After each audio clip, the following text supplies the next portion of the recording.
Positional call दीजिए क्योंकि आज वैसे भी एक्सपायरी है, तो अब हम जुलाई की तरफ देख रहे हैं, आज शाम की तरफ नहीं।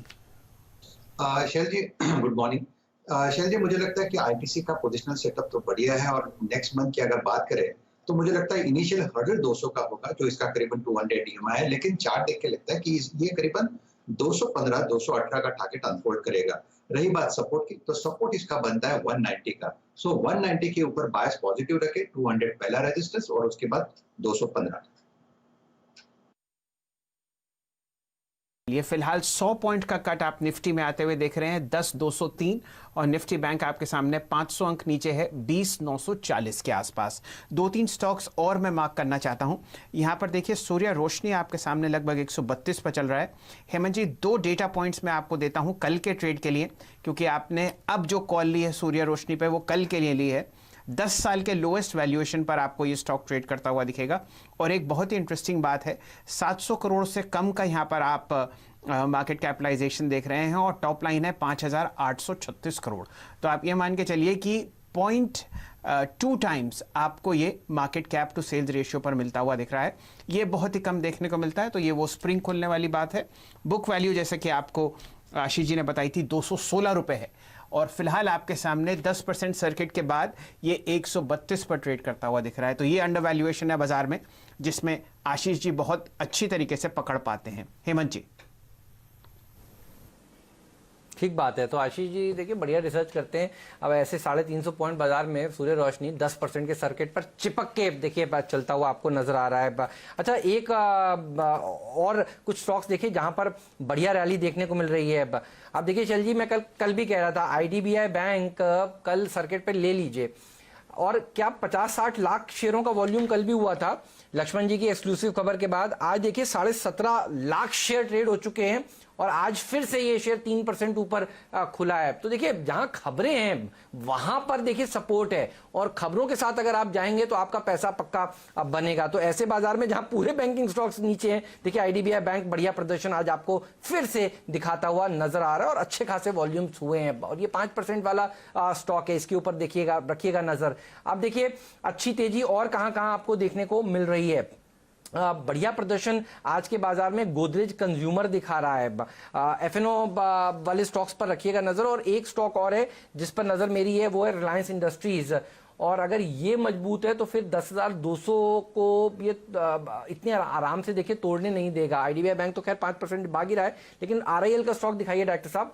आप देखिए ये शेयर ने कल भी दोपहर में एक बार अटेम्प्ट किया था, और अच्छी खबर यहाँ पर ये भी आई है कि ये जो लोग थोड़ा बहुत क्वेश्चन कर रहे थे कि सीसीआई क्या मंजूरी देगा फेसबुक वाली डील को, तो देखिए दे दी गई है। अब आप देखिए ये स्टॉक जो है, इसके दम पर अब हम 12,200 के आज नीचे नहीं जा रहे हैं, और ये दिन के हाईज पर जा रहा है। तो सबसे पहले तो राय इसी पर ले लेते हैं। सबसे मजबूत स्टॉक रहा भी है इस जून सीरीज का।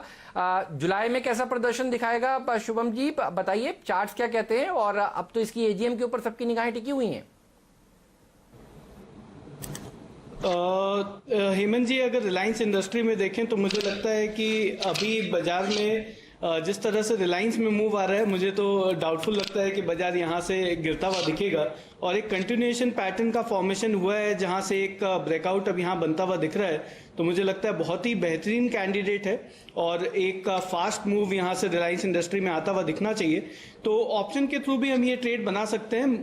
अगर हम 1800 के स्ट्राइक का कॉल ऑप्शन को देखें फॉर जुलाई सीरीज, तो उसका प्राइस अभी 68 के आसपास है। इसको खरीद के चले, एक स्टॉप लॉस मेंटेन करें 58 पे, और अपसाइड में मुझे लगता है 90 रुपए तक का टारगेट ये कॉल ऑप्शन के लिए बनता हुआ दिख सकता है। बिल्कुल, तो ये आपके लिए कॉल के जरिए ट्रेड करने की सलाह आ रही है रिलायंस इंडस्ट्रीज पे। वो आपकी स्क्रीन पे कॉल का ऑप्शन भी लेकर आएंगे, जिसकी बात यहां पे एक बार शुभम जी कर रहे थे। एक बार फिर से शुभम जी अपने लेवल बताइएगा, और वो स्ट्राइक तो डायरेक्टर साहब लेकर आएंगे। और डायरेक्टर साहब एक बार आप रिलायंस पीपी जो पार्टली पेड अप शेयर है वो भी स्क्रीन पर जरूर लेकर आएगा। चलिए, ये लेवल फिलहाल आपके सामने आते हुए रिलायंस जुलाई 1800 की कॉल आपको लेनी है, 90 के टारगेट और 50 पर आप लगाएंगे एक स्टॉप लॉस। तो ये कॉल आपके लिए इस वक्त अगले महीने के लिए, अगली सीरीज के लिए पहली कॉल आपके सामने।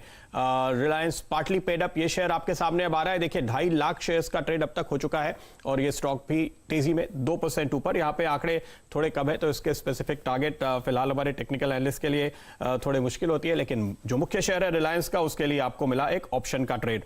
शुरुआती ट्रेड में एक स्टॉक है जो दबाव डाल रहा है, दिग्गज, वो है इन्फोसिस। शुभम जी जरा इसकी चाल देखिए, इसने एक ब्रेकडाउन दिया है बॉलिंगर के हिसाब से, मैं कह सकता हूं। आपके चार्ट्स, आपके लेवल्स क्या कहते हैं? क्या इन्फी पे एक मंदी और आगे बढ़ेगी? बिल्कुल प्रदीप जी, यहाँ से एक ट्रेडिंग डाउनसाइड है, लेकिन अगर ओवरऑल हम व्यू देखें तो मुझे लगता है कि एक रेंज बना हुआ है 675 से 720 तक का, और इसी रेंज में ऑस्किलेट कर रहा है स्टॉक कुछ समय से। तो ये जो आज ब्रेकडाउन हमें देखने को मिला, जहाँ पे एक गैप डाउन ओपनिंग के बाद सेल ऑफ आ रहा है, तो मुझे लगता है कि इसको यूज कर सकते हैं एक प्योरली ट्रेडिंग शॉर्ट के हिसाब से। तो करंट लेवल पे बेच सकते हैं, एक स्टॉप लॉस मेंटेन करें 715 पे, और डाउनसाइड में मुझे लगता है 675 तक के टारगेट आते हुए दिख सकते हैं। और स्टॉक जहां पे आपको कमजोरी बढ़ती हुई दिख रही है वायदा कारोबार में, वो है एनसीसी। करीबन 4% का शॉर्ट बिल्डअप अगली सीरीज में मुझे बनता हुआ दिख रहा है, और कमजोरी में इसने पिछले 2-3 दिनों के लोज तोड़े हैं। सातपुते जी, एनसीसी एक हाई बीटा स्टॉक है और देखिए डबल से भी ज्यादा हुआ है ये निचले स्तरों से, उसके बाद अब ये करेक्ट होते हुए आप देख रहे हैं, क्या कॉल देंगे?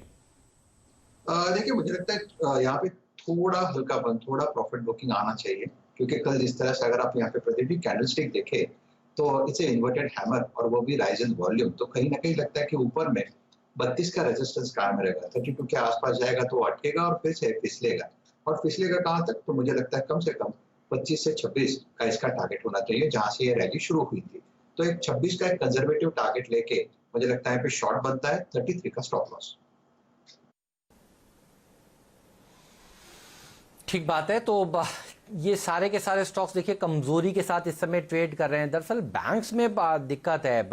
आरआईएल तो देखिए सपोर्ट कर रहा है, उसके चलते जब हमने बात करी थी तब 10,215 के आसपास था, 10,240 बैंक निफ्टी देखिए हो चुका है, लेकिन बैंक्स जो हैं वो नीचे की तरफ खींच रहे हैं। राजेश जी से पूछते हैं। राजेश जी, आप एफएनओ में बताइए, कोई अगर आपको ट्रेड इस समय बनता हुआ नजर आ रहा हो, कहां पर आप ट्रेड लेना चाहेंगे, और बैंक निफ्टी पर भी एक राय दीजिए। इतनी बढ़िया रैली देखिए देखने को मिली है, उसके बाद ये करेक्शन देखा जा रहा है दूसरे दिन, कितना और गहरा सकता है? सपोर्ट कहां पर है बैंक निफ्टी के लिए? बैंक निफ्टी के लिए जो सपोर्ट दिखता है, यहाँ पे मैं स्पॉट का जिक्र करूंगा। 21,000 साइकोलॉजिकल होगा, लेकिन लगता है ये 20,800 20,700 तक एक बार के लिए फिसलेगा। अगर बैंक निफ्टी में सबसे वीकेस्ट कौन सा काउंटर है, तो मुझे लगता है कि वो है आईसीआईसीआई बैंक, जहाँ पे अगर आप देखो तो इसका स्ट्रक्चर वीक तो है, लेकिन सामने ओपन इंटरेस्ट के साथ यहाँ पे आज थोड़ा वीकनेस यहाँ पे बढ़ रहा है, तो प्रोबेबली 340-43 के आसपास तो डेफिनेटली एक सेल बनेगा। स्टॉप लॉस रहेगा कम से कम 350 का, और नीचे में देखिए इसका जो सपोर्ट बनता है वो 320 का है। तो मेरे हिसाब से जो वीकनेस है वो आईसीआईसीआई बैंक में आगे जाके थोड़ी और डीपन हो सकती है। ओके, आईसीआईसीआई बैंक पे आप दबाव बनते हुए फिलहाल देख रहे हैं, और इसके साथ साथ कैनरा बैंक पे नजर डालिए।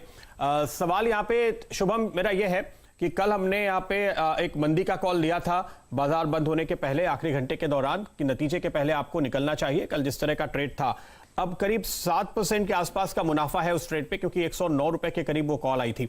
क्या उसको बुक करेंगे या कैरी करेंगे, ट्रेल करेंगे? प्रदीप जी, यहाँ पे अगर हम देखें तो कैनरा बैंक में और 2.5 रुपए का डाउनसाइड है, तो 100 रुपए तक का यहाँ पे ओवरऑल टारगेट है, जहाँ पे एक टेम्पररी सपोर्ट है स्टॉक के लिए, और स्टॉप लॉस अब काफी दूर हो चुका है। तो इसीलिए रिवॉर्ड टू रिस्क के पर्सपेक्टिव से मुझे लगता है कि एक बार कैनरा बैंक में मुनाफा बांध लेना चाहिए, और फिर से अगर पुल बैक हुआ तो फिर बेचने का मौका मिलेगा, लेकिन अभी के लिए अगर शॉर्ट ट्रेड है तो मुझे लगता है एक बार प्रॉफिट बुक कर लेना चाहिए। कर सकते हैं, लेकिन 100 रुपए तक जाने की संभावना यहां पर बनी रहेगी। अच्छा, नजर डालिए एक स्टॉक पे, वो है गोदरेज एग्रोवेट, जिसकी चर्चा जब स्टॉक से न्यूज की बात कर रहे थे तो आशीष ने की थी। ये स्टॉक खुलने के बाद करीब 2 से 2.5% चढ़ता हुआ नजर आ रहा है निचले स्तरों से आज के ट्रेड में, और वॉल्यूम भी ठीक ठाक नजर आते हैं। वो जो पूरा फायदा मिलने वाला है इस animal husbandry meat processing sector को, उस सेक्टर का ये एक बहुत ही स्ट्रॉन्ग प्ले है और काफी कंसोलिडेशन के दायरे से बाहर निकला है। सातपुते जी, जरा इस चार्ट पे नजर डालिए, ये ट्रेड दिख रहा है आपको?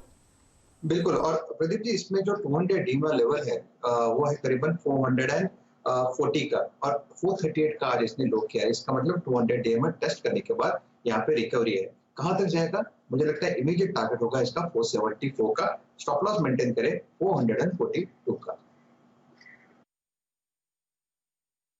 देखिए, आप देखिए एक्शन तो इसी सेक्टर में है। और मैं आपको दिखाता हूँ मिड कैप इंडेक्स। आज खुलते ही देखिए मैं आपसे कहता हूँ अब किसी भी सेकंड में आप देखिए लाल निशान से हरे निशान में मिड कैप इंडेक्स आ जाएगा। मिड कैप्स में चल क्या रहे हैं डॉक्टर साहब? अगर एक पैक बना सकते हैं तो बना दीजिए प्लीज। आज का सेक्टर ऑफ द डे जो सुबह 7 साढ़े 7 बजे बताया गया था वही तो है डेयरी सेक्टर। आप उमंग डेयरीज दिखाइए, 16% ऊपर है। मैं इसलिए कह रहा था, देखिए सरकार के एक्शंस के ऊपर बड़ी मजाक बनी थी शैल जी। मुझे याद है जिस दिन वो आया था कि इतने इंजेक्शंस लगाए जाएंगे, इतना एनिमल हस्बेंड्री के ऊपर इतना खर्च होगा। ये देखिए सबसे पहले कैबिनेट ने सबसे बड़ा पैकेज अगर किसी सेक्टर को दिया है तो देखिए इसको दे दिया है और कल अप्रूव हो चुका है।